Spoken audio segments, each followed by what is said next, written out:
جب کوئی اللہ کے لیے ایک حرام کام چھوڑے، مطلب نامحرم سے باتیں، اپنی خلوت کو اللہ کے لیے پاک کرے تو اس کا اجر بتا دیں۔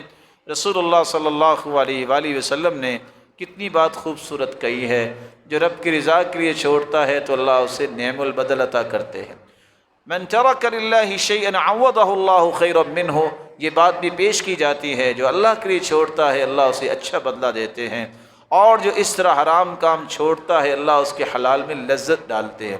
اور ایک بات یاد رکھیے گا، ما من رجل له علاقہ مع امرأة لا تحل له، کسی بھی انسان کا اگر غیر محرم سے تعلق ہے، جتنا گہرا تعلق ہوگا اتنا ہی اس کا بیوی کے معاملے میں تعلق خراب ہوگا۔ یہ سزا ہے۔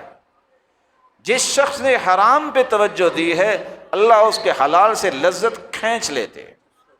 اس لیے اگر اپنے گھروں کو بچانا ہے تو اس کا آسان طریقہ یہ ہے کہ جو خلوت کے گناہ ہیں اس سے اپنے آپ کو محفوظ کیجیے۔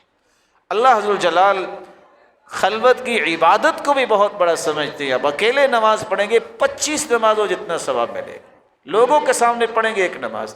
اور خلوت کے گناہ اتنے خطرناک ہیں، قیامت کو پہاڑ جتنی نیکیاں ہوں گی اللہ عز و جلال اسے دھول بنا کے اڑا دیں گے۔ پوچھا اللہ کے رسول کیسے؟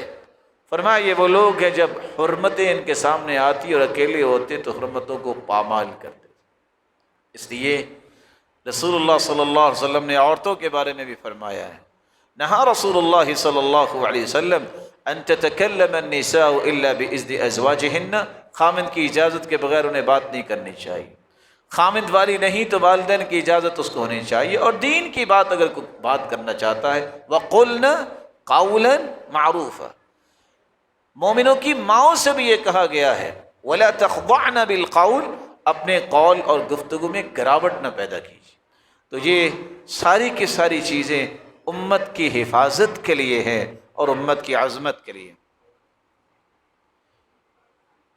ایک بھائی کا سوال ہے کہ والدہ کی مجھ سے لڑائی ہوئی ہے، میں نے ان کو یہ کہہ دیا ہے کہ مجھ سے صلح کر لے، لیکن وہ نہیں کرتی۔ فوری طور پہ اللہ سے توبہ کریں اور اپنی والدہ کے پاس پہنچیں اور ان کے قدم لیں، ان کو راضی کریں۔ اس سے بڑی بدبختی کوئی نہیں کہ کوئی اپنی ماں اور یا اپنے باپ کو ناراض کر بیٹھے۔